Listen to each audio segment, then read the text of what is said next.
Bien, chicos, el tema, como le había mencionado anteriormente, se llama determinación del tamaño de la muestra. Voy a ir explicando en qué consiste y mostrando cómo se calcula manualmente con calculadora, pero después vamos a ver los ejercicios, cómo se calculan con Excel. Durante la presentación, por favor, si levantan la mano para que yo pueda ver, pueden preguntar, pueden alzar la mano para que yo le conteste la pregunta en el momento. ¿Quedó claro? Sí, maestro. Profe. Sí, lady. Sí, maestro. Ok, entonces, por favor, levanten sus manitos cuando vayan a preguntar.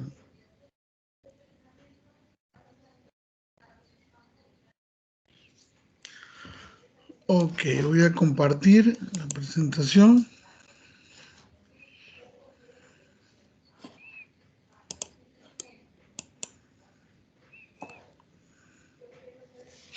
¿Ya la vemos?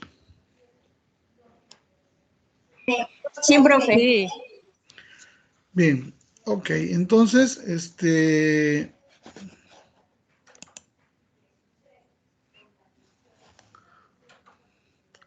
por favor,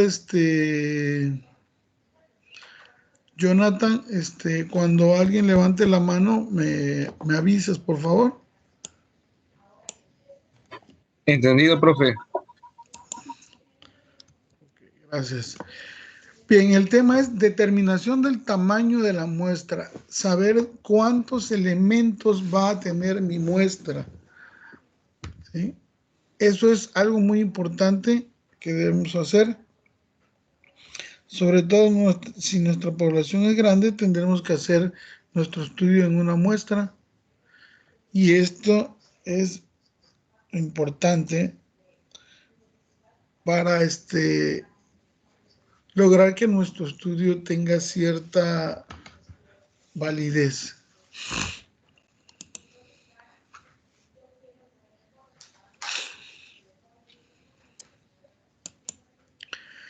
Bien, en resumen, vamos a ver las formas en cómo determinar el tamaño de la muestra de una población.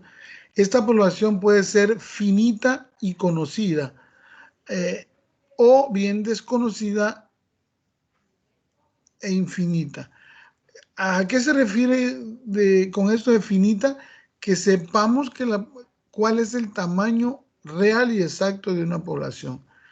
Y cuando es desconocida o infinita, no sabemos qué tamaño. Es muy grande y no sabemos el tamaño real. Aún así, las fórmulas se adaptan para calcular un tamaño de muestra adecuado. Los datos también que vamos a extraer pueden ser de tipo cualitativo o cuantitativo. Ya ven también que hay de tipo mixto, pero aquí generalmente cuando los datos son mixtos, se opta por utilizar el cálculo para una muestra de tipo cuantitativo. En ambos casos vamos a ver ejemplos de cálculo tanto cuando es cualitativo o cuando es cuantitativo y cuando es finita o infinita. Los casos se pueden mezclar, puede ser una población finita cuantitativa o puede ser finita cualitativa y de la misma manera puede ser una población infinita cuantitativa o una infinita, cualitativa. Y como parte final vamos a ver cómo se estratifica una muestra. Lo que mencionábamos, ¿verdad? En la parte de los estratos. que nos ayudan a repartir el tamaño calculado de la muestra de manera equitativa.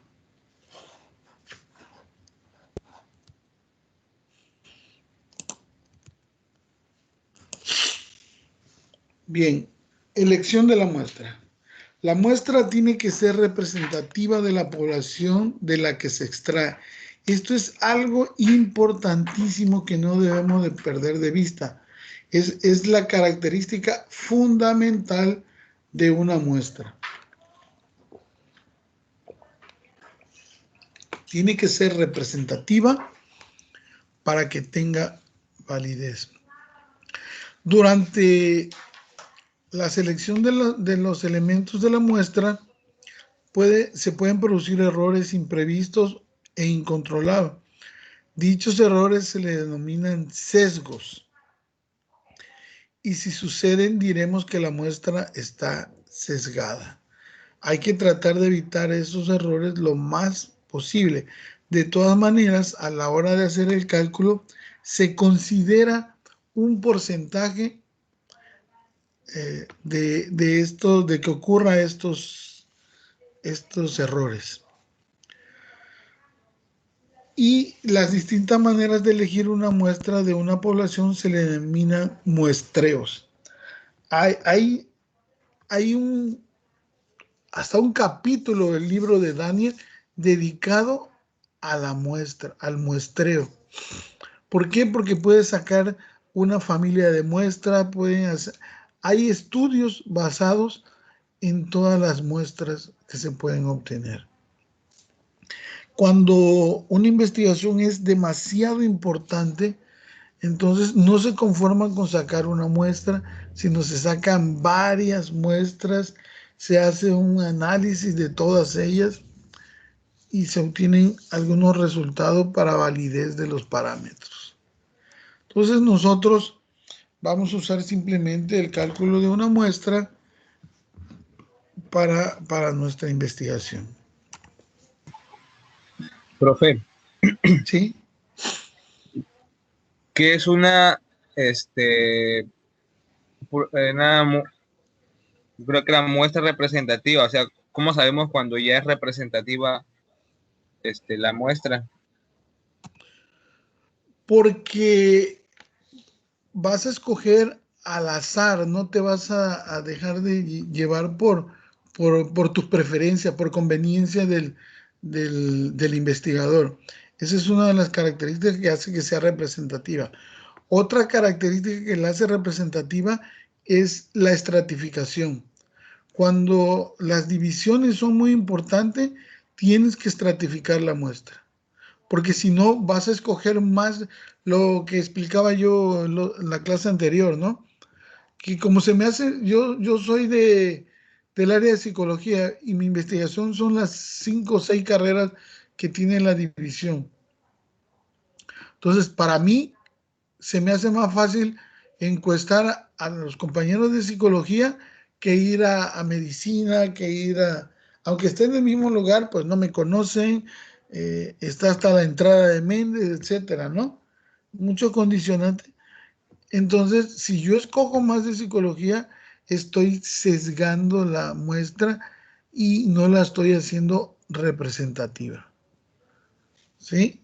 Tiene que ser, si hay de diferentes tipos, por ejemplo, a lo mejor hay una investigación que tiene que ver con el color de los ojos, ¿no?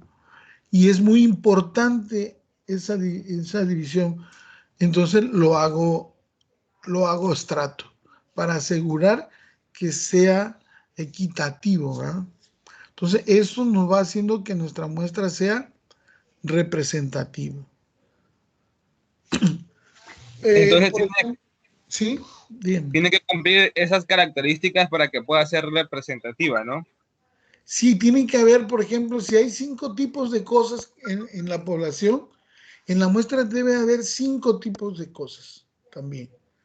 No vaya a ser que acá nada más me aparezcan 4. Entonces estoy dejando una clasificación fuera y eso ya no la hace representativa. Hagan de cuenta que la muestra es la misma población, pero en chiquito. Si la muestra tiene 10 colores, perdón, la población tiene 10 colores, la muestra va a tener 10 colores en chiquito. ¿Sí? Entonces, esa es la representatividad a la que se refiere. Vendría a ser como que como cuando los cohetes escalan, ¿no? En una escala menor, como que el Así es. juguetito de... Ya entendí. Así es, así debe ser más o menos, ¿no? A veces no se logra tanto esa representatividad, pero sí debe de tener lo mínimo para asegurarte, ¿no? Si tú dejas algo fuera, entonces ya no está siendo representativa. Por eso es que funcionan mucho los estratos, ¿sí? Porque a lo mejor de una clasificación nada más hay 5 y lo demás hay 20, 10, 15. Tú dices esa que va a afectar, ¿no? Son tan poquitos, pero no, cuando menos debe de haber una de esa clasificación en la muestra. Bien, continuamos.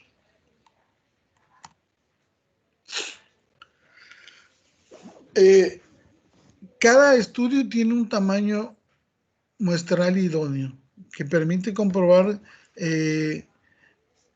lo que estamos investigando y con la seguridad y precisión fijada por el investigador. Entonces, ¿de qué depende el tamaño de la muestra? ¿De qué depende de qué tamaño va a ser mi muestra?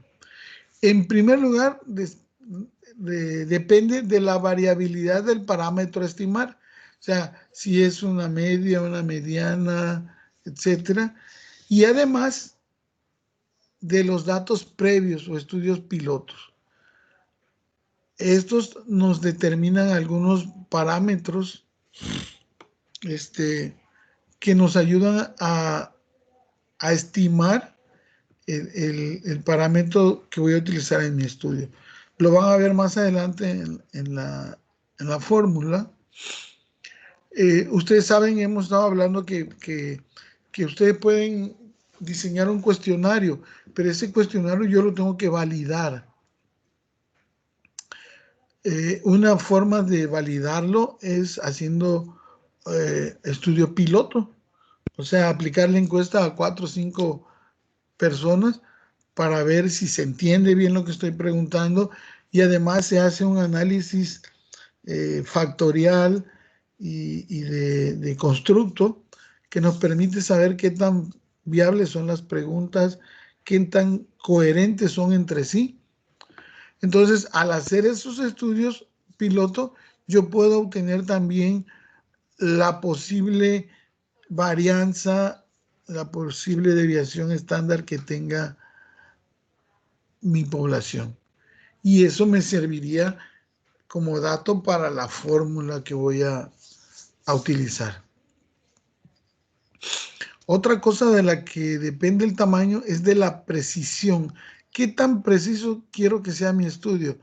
A esto se le llama intervalo de confianza. ¿Qué tanto es esa amplitud del intervalo de confianza? Si yo elijo un intervalo de confianza pequeño, o sea, un nivel de confianza pequeño, mi muestra pequeña, pero no voy a estar seguro. Mi confianza va a ser poca. Si yo elijo un tamaño, un intervalo de confianza grande, mi confianza va a ser grande, por lo tanto el tamaño de la muestra va a ser grande. El error permitido, a lo que le mencionaba yo como sesgo y todo eso, ¿qué tanto voy a permitir el error? Mientras más chico sea el error, el tamaño aumenta. Esto es inversamente proporcional. Si yo quiero un error pequeño, el tamaño va a ser muy grande. Si yo permito un error muy grande, el tamaño va a ser pequeño. Es contrario, ¿verdad? Si yo permito un error, pues mi muestra puede estar plagada de errores y entonces no va a ser muy fidedigna que yo diga. Y aquí está relacionado con la precisión el nivel de confianza que habitualmente se maneja de 95 a 99% de probabilidad. ¿Sí? Quiere decir que con un 99% yo estoy asegurando que el tamaño va a ser el real, el exacto que voy a obtener. Por lo tanto, a la hora de calcular me va a dar una muestra mucho más grande que si utilizo un valor más pequeño. Entonces aquí depende del investigador decir, yo quiero un nivel de confianza de 99%, pero voy a tener que aplicar más encuestas, ¿sí? Voy a hacer más observaciones. Ahora, si yo elijo, bueno, me interesa un 75%, pues va a disminuir el tamaño de la muestra. Y otra cosa que afecta el tamaño de la muestra es el carácter finito o infinito de la población. O sea, si lo conozco o no lo conozco. Y como todos sabemos, N mayúscula es el tamaño de la población, número de personas que conforman la población, y la N minúscula corresponde al tamaño de la muestra.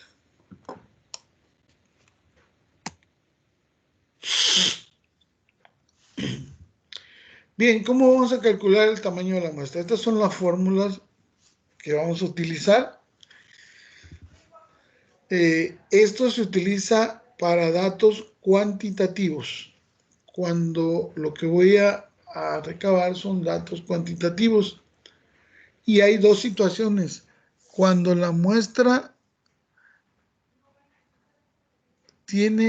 cuando la población tiene un tamaño infinito o desconocido, y la segunda, cuando la muestra tiene un tamaño conocido, es finita. Vean, cambian las dos fórmulas, están del lado izquierdo, cambian las dos fórmulas. El único cambio real aquí es que la de arriba no tiene N, porque no conocemos el tamaño de la población, y la de abajo sí incluye N. Vean, en esta de aquí abajo, la N la quito y me quedan los mismos valores que la de arriba. Y acá abajo quito el término que lleva N y se elimina. Nada más nos queda el error, ¿sí? Entonces, esas son las dos opciones. ¿Qué significa cada variable? Pues N es el tamaño de la muestra, N mayúscula el tamaño de la población, Z alfa es el nivel de confianza, el que habíamos mencionado, que va entre 95, 80, 90, dependiendo qué es lo que quiere el investigador. Se me puede ocurrir que yo quiero un 90%, ok. En la parte de abajo hay una pequeña tablita que nos da ese valor equivalente, ese nivel de confianza Z alfa nos da el valor Z, que es el que se maneja en la fórmula. Vean, en la fórmula no tiene Z alfa, sino nada más Z. Entonces, si a mí un problema me da, tengo un nivel de confianza del 80%, me voy a la tablita y busco 80%, equivale al 1.28 de Z, ¿no? En la fórmula voy a sustituir en el valor de Z ese 1.28. ¿Sí? Bien, la P, ¿qué significa? Es la prevalencia esperada del parámetro a evaluar. ¿Sí? ¿A qué se refiere la prevalencia esperada? Es lo que conocemos como probabilidad favorable. Lo que yo espero a la hora de investigar, que el elemento que yo seleccione sea el correcto, que no vaya a seleccionar uno que no sea representativo. Entonces, esa es la probabilidad de que ocurra eso. Y está dado desde todos los valores en porcentaje, ¿verdad? Cuando no se conoce esta prevalencia o esta probabilidad, se asume el 50%. Si en un problema no te dicen, hay una prevalencia esperada del 80%, ahí te está diciendo que hay una probabilidad de que encuentres el elemento correcto de 80%. Pero si ese valor no te lo dan, tú asumes que es el 50%, o sea, el 0.5. ¿Y qué es Q? Q es lo contrario de P. Si la P es probabilidad esperada o favorable, la Q es la probabilidad no esperada o desfavorable. ¿Sí? Es la parte contraria. Vean aquí esto como las probabilidades como un todo. Si me dicen una probabilidad esperada del 85%, pues la no esperada es el 15%, porque todo debe de completar el 100%. Por eso cuando no conoces P, manejas el 50%, por lo tanto Q va a ser 50%. Y aquí Q tiene la formulita que Q es igual a 1 menos P. ¿Por qué? Porque toda probabilidad debe ser el 100%, tanto la favorable como la no favorable deben sumar el 100%, o sea, 1. ¿Sí? Entonces, 1 menos P nos da la probabilidad de Q conociendo P. Entonces, si me dice, hay una probabilidad esperada del 70%, por lo tanto, Q vale 30%. Y por último, el error que se prevé cometer o el error permitido es del 10%, o sea, 0.1. Aquí debo hacerle hincapié que todos los cálculos que me den en porcentaje, yo los tengo que convertir a números decimales. No se pueden utilizar porcentajes en las fórmulas. Se tienen que ser números decimales, no proporciones, no porcentajes. Todo lo debo convertir. Si me dicen 70%, es 0.7. Si me dicen 86%, es 0.86. Simplemente el 86% lo divides entre 100 y te va a dar ese 0.86. Si me dicen el 5%, ¿cuánto sería? Pregunto ahí a alguien que quiera responder. Si me hablan del 5%.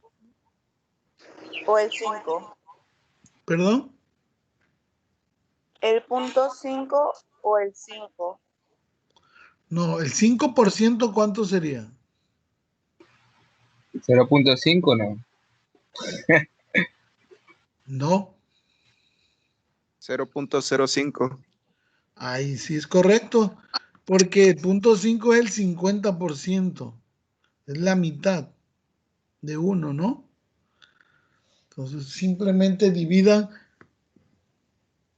5%, 5 entre 100 y le va a dar el valor.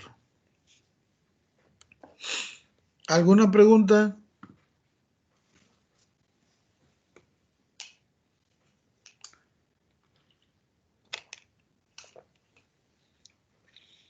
¿Naiden?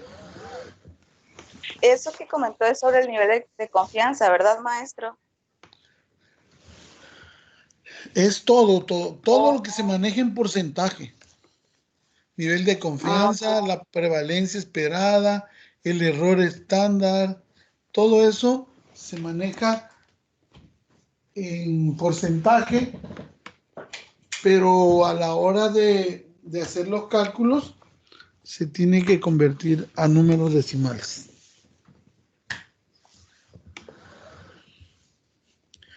Bien, esta es la fórmula para los datos cuantitativos.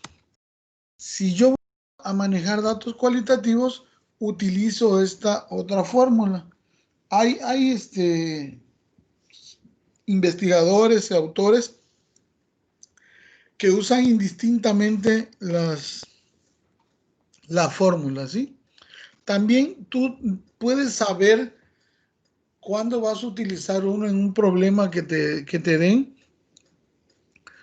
por los valores que te den, ¿sí?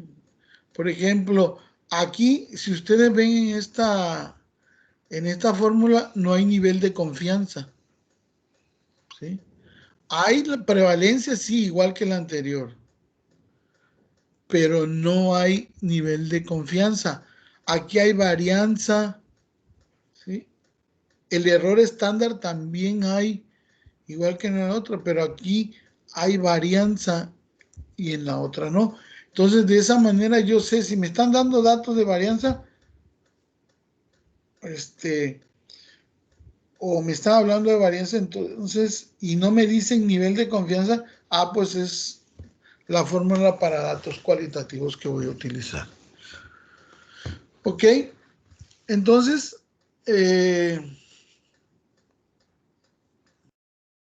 aquí generalmente, perdón, Profe, tiene la mano levantada mi compañero Jorge. adelante, Jorge.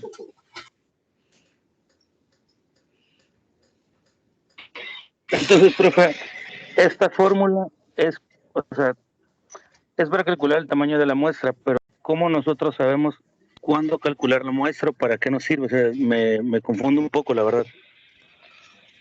En la de cuantitativo. Perdón, no oí lo último. Es que me hago un poco de bolas, profe. A ver. Esa fórmula, o sea, los datos que nos pide ahí la fórmula, ¿cómo los vamos a ir sacando nosotros? ¿Dónde los tenemos? Esto, por ejemplo, que nos dicen, el error estándar lo propone el investigador. Es qué tanto voy a permitir errores en mi estudio. ¿Sí?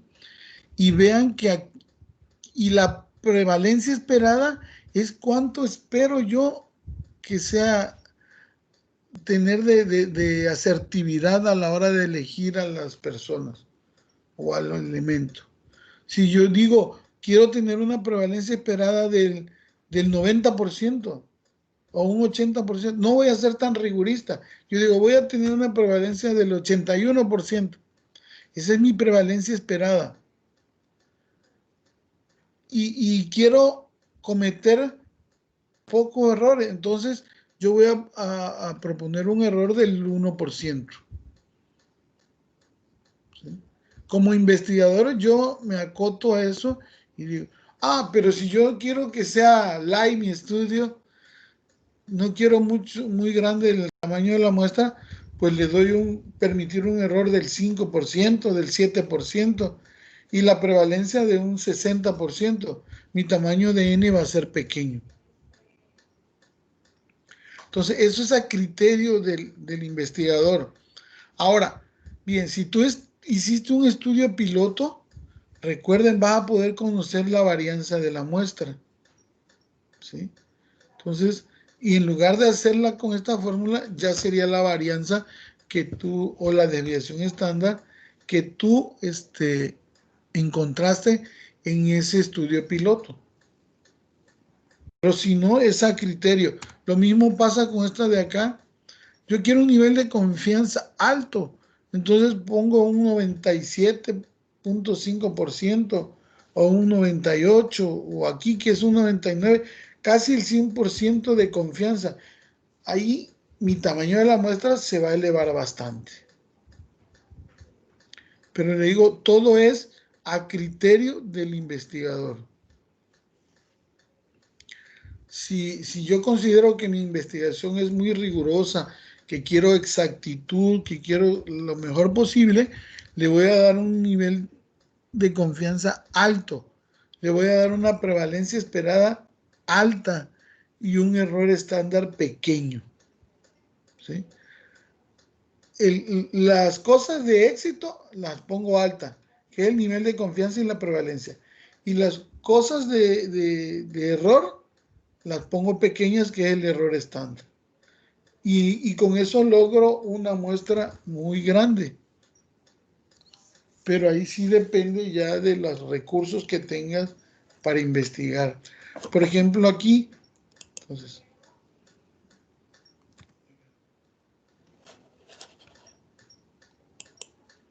ahí, si nosotros resumimos lo que hemos estado hablando, el valor de n aumentará si yo pongo un nivel de confianza con un valor de z muy alto. Y además, si se disminuye el error estándar. Era lo que le comentaba yo ahorita. Las cosas positivas, la confianza, la prevalencia, las pongo alta, y las cosas malas, los errores, los pongo bajos, mi muestra se va a elevar. Si queremos mucha seguridad y poco margen de error, hará falta un n mayor. Y mi fórmula me va a dar un tamaño más grande. Se puede probar con eso, con esos variando, ¿no? La misma población lo calculo con un nivel de confianza alto y un error pequeño.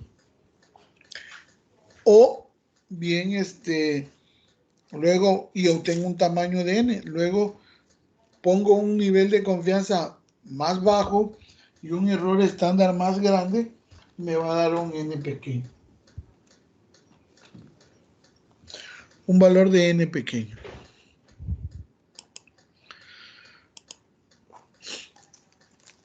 Sí, en general, lo que se acostumbra, en la práctica habitual, es que el nivel de confianza sea de 95 y el error no debe ser superior al 5%, o sea, 0.05.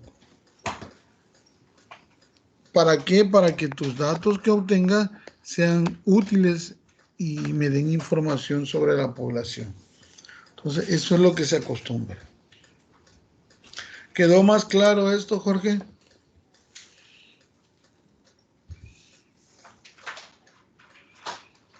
No le cuentes, nada más. Maestro, el nivel de confianza que es 95%, ¿ya no pueden pasar sobre ese más?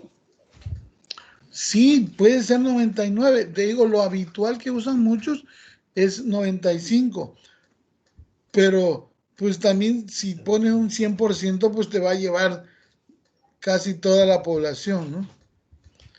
Entonces, si pones un error de 0 y un nivel de confianza de 100, pues es toda la población. Entonces, sí lo puedes poner el nivel que tú quieras, según tu criterio que tu investigación, que vayas a aplicar en tu investigación. Quiero estar muy seguro que mi investigación sea exacta. Entonces, aumenta el nivel de confianza. Yo le comento que en la práctica, la mayoría de los investigadores utilizan un Z alfa de 95%, un nivel de confianza del 95%, y el error estándar no pasa generalmente del 5%. Si tú ves, maneja, por eso decía que ahí es complementaria el nivel de confianza y el error estándar, porque en el nivel de confianza está manejando el 95 y en el error el 5. Entonces te daría la unidad del 100%, pero no tiene nada que ver que se junte, sino es redondear a que tenga seguridad, ¿verdad?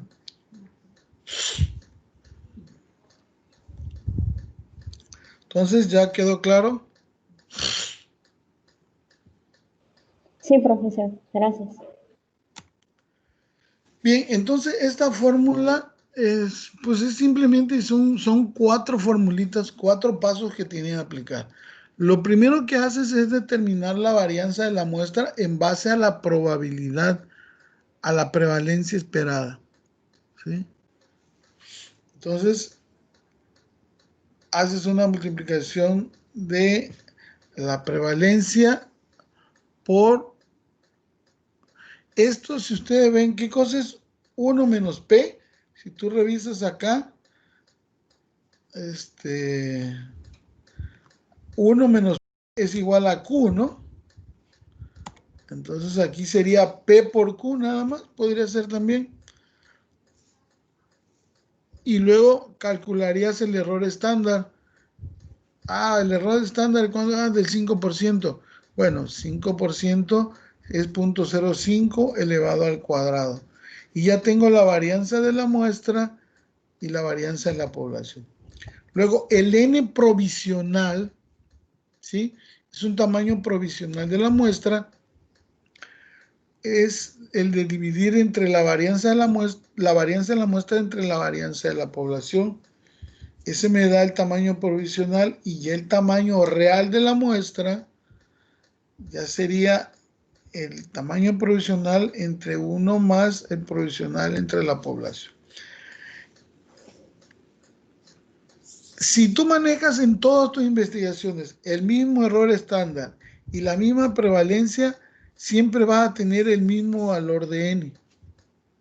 Lo que va a variar siempre vas a tener el mismo valor de n'. Lo que va a variar en el tamaño de la muestra es ya cuando divides entre el tamaño de la población. Le digo, ahorita vamos a ver algunos ejemplos y para que quede un poco más claro esto.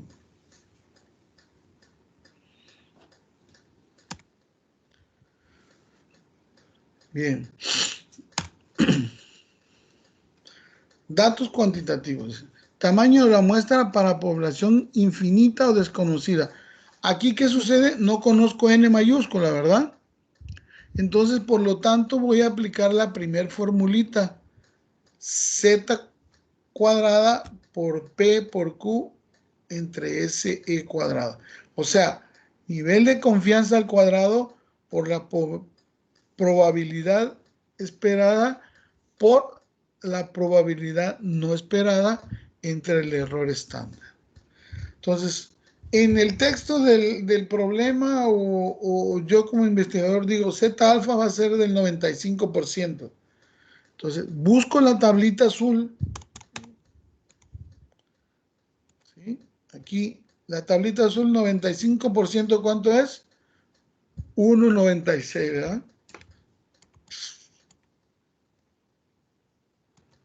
Entonces, ahí está.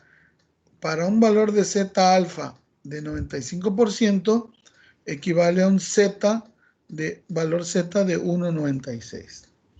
Entonces, la probabilidad esperada es de un 70%. Recuerden, como es complementaria, la probabilidad no esperada debe ser lo que falta para el 1, o sea, un 3%, un 30%. 70% y 30%, o sea, 0.7 y 0.3. Y el error estándar que voy a permitir es de un 10%. Aquí estoy permitiendo bastante error, ¿verdad? Entonces, el error del 10% es 0.1. Ya tengo mis datos del problema. Todo lo que necesita la formulita ya está aquí. El Z, el valor Z, la probabilidad esperada, la probabilidad no esperada y el error estándar al cuadrado. Por lo tanto, lo que tengo que hacer es sustituir en la fórmula la misma formulita que está a la izquierda, n igual a Z al cuadrado, o sea, 1.96 al cuadrado por 0.7 por 0.3 sobre 0.1 al cuadrado. Eso me da igual, haciéndolo por separado, a 0.806736 y el 0.1 al cuadrado me da 0.01. Por lo tanto, tengo un valor de 80.67. Este es un valor aproximado y no lo tengo que redondear. El tamaño de la muestra siempre se redondea hacia arriba. ¿Por qué? ¿Alguien me puede decir?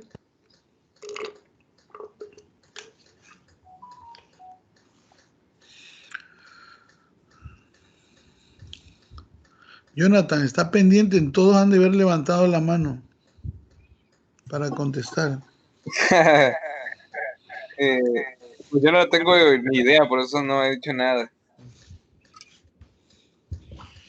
¿Y los otros? Vean que la división esa nos da 80.67. ¿Por qué puse n igual a 81?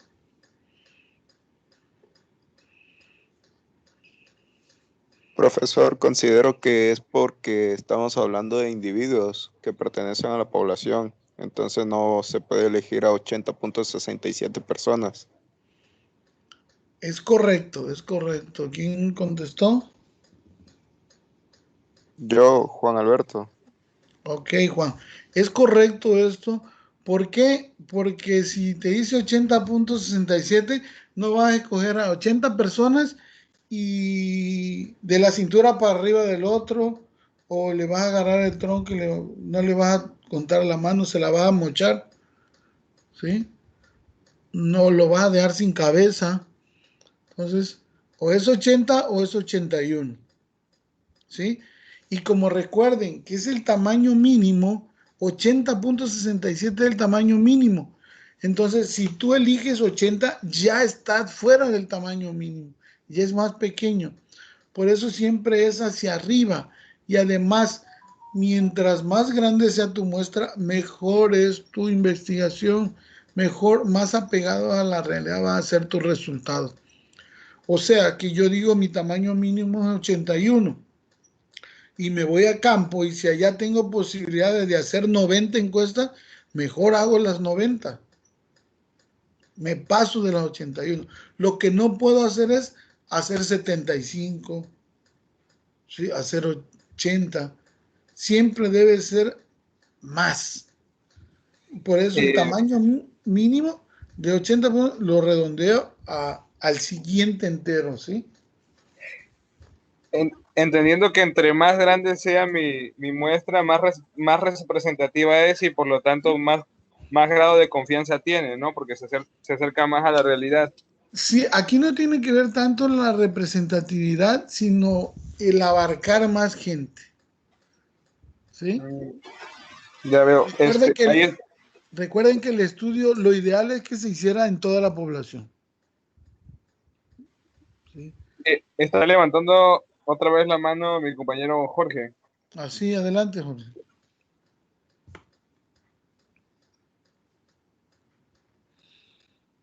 ¿O se le olvidó bajarla?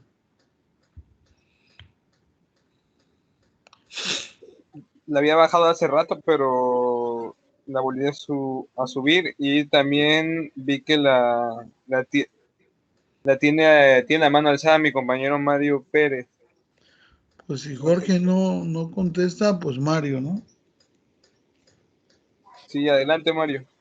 Profe, tengo una duda. ¿En esta fórmula va a aplicar para las dos tipos de poblaciones, que son las finitas e infinitas?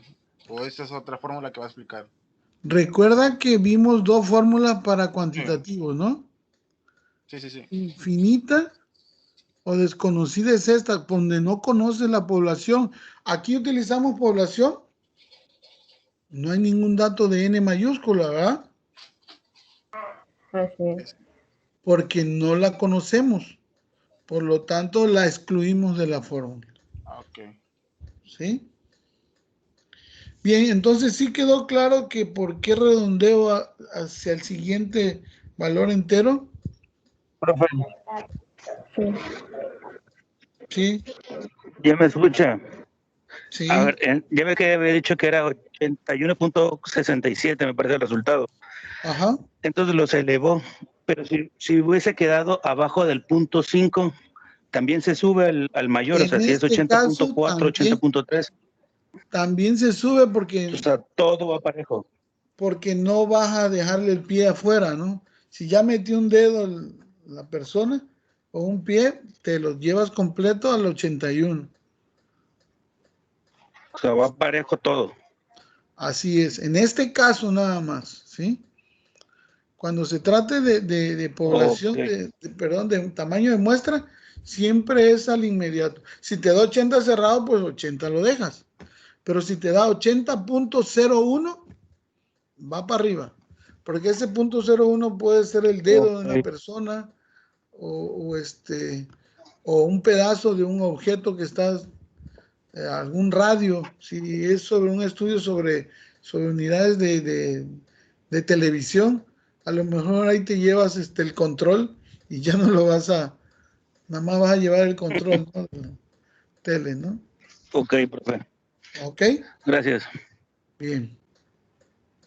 Ahorita el ejemplo que sigue, sí se conoce la población, es finita y se conoce. Vean que la fórmula cambia ya y ya entra la N mayúscula tanto arriba como abajo. En este caso nos dice que la población tiene un tamaño de 600 elementos y me vuelve a dar ya un valor de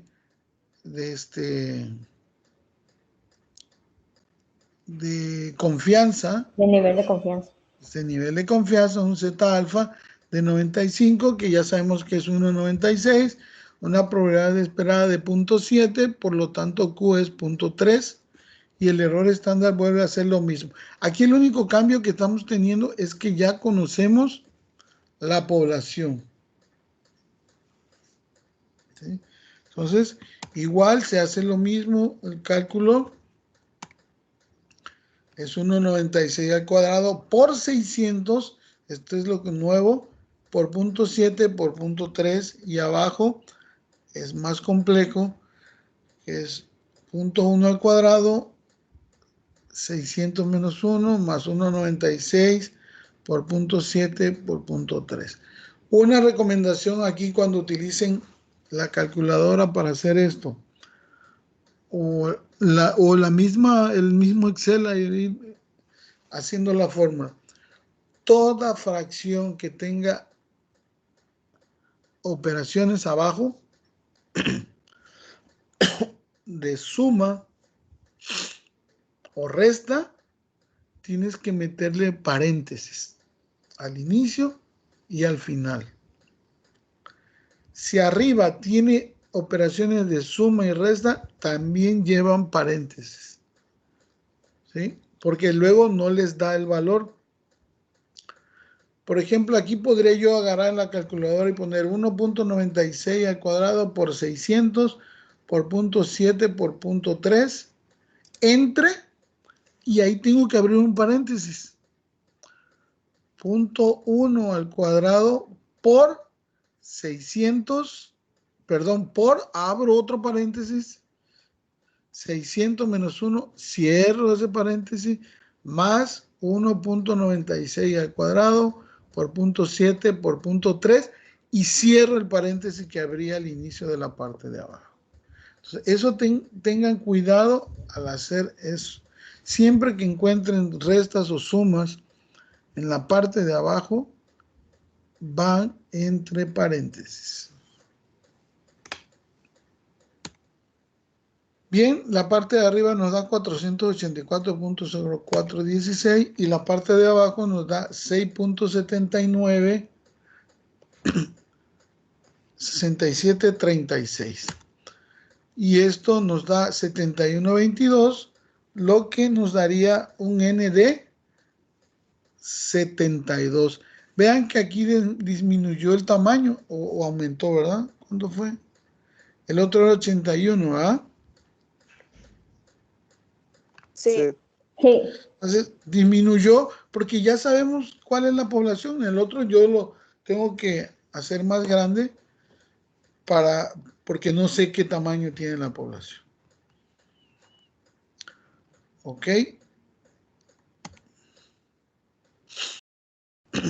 Este es un datos cualitativos. Aquí hay un texto de un problema, ¿no?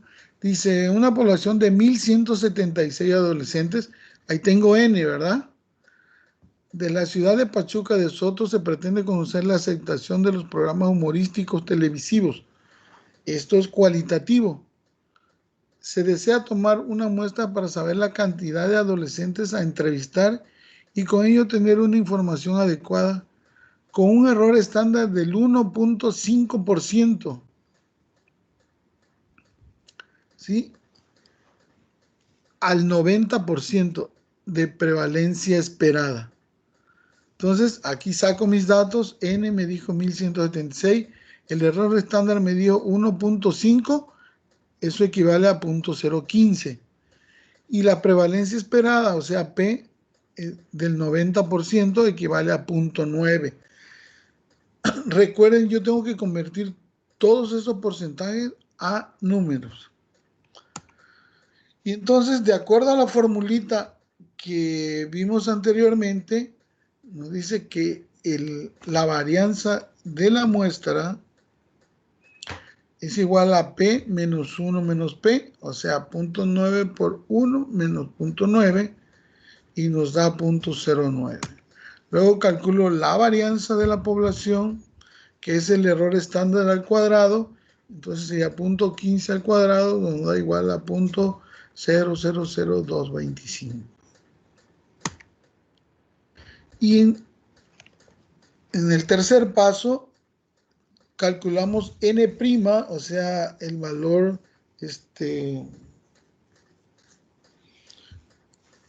tentativo de N, que es la varianza de la muestra entre la varianza de la población.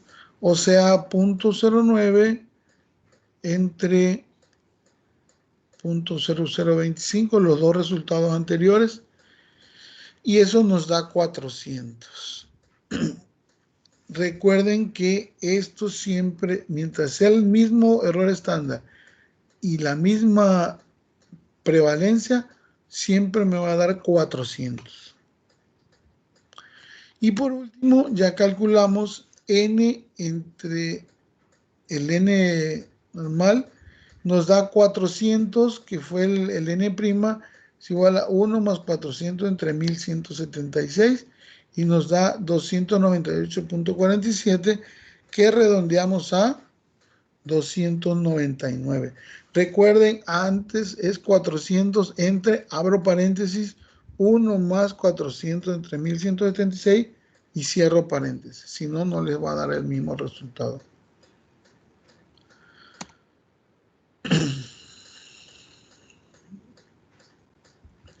Bien, eso es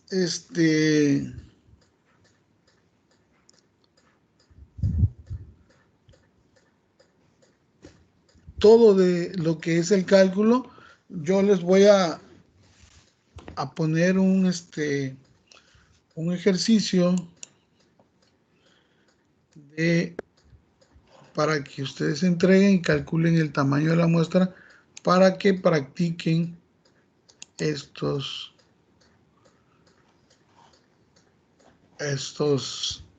operaciones, ¿no? ¿Alguna pregunta? Esos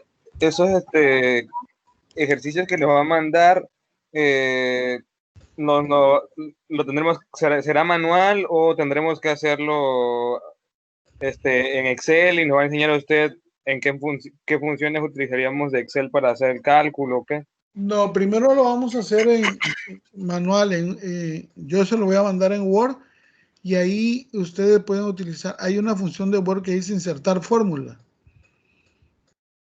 No sé si la conocen. Sí, sí la he visto. Sí, la conozco. Entonces, esa van a utilizar.